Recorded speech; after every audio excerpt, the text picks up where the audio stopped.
Delivered an interest rate cut, and it is the quarter-point cut that was widely expected. Now, this is a big deal because it is the first interest rate cut of the second Trump administration, and it's sending a clear message that Federal Reserve officials are more worried about the slumping job market than they are about stubborn inflation.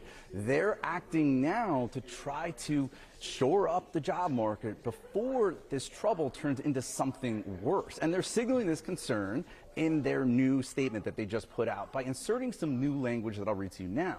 Fed officials say that job gains have slowed and the unemployment rate has edged up but remains low. Fed officials also say that they have judged that downside risks to employment have risen. Now, at the same time, this statement also says that inflation has moved up and remains somewhat elevated, which just gets at this really difficult situation facing the Fed, where they're really trying to fight a two-front war, right? They're trying to fix the job market and they're trying to defeat inflation at the same time. It is really difficult. Now, as far as the voting here, this was actually almost unanimous. It was an 11-1 vote with Fed Chair Jerome Powell joined by 10 of his colleagues, including Fed Governor Lisa Cook, who the president has tried to fire. The one dissenter is the Federal Reserve's newest member. That's Stephen Miron, the Trump loyalist and White House economist.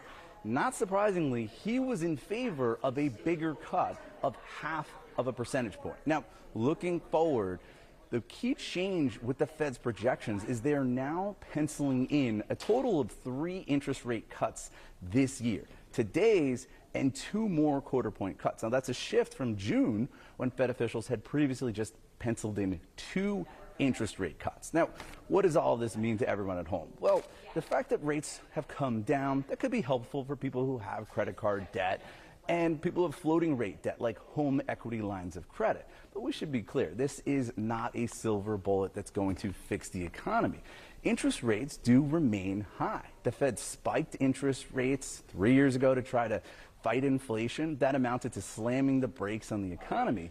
Now they're not going pedal to the metal and hitting the gas. They're sort of gradually taking their foot off the brake.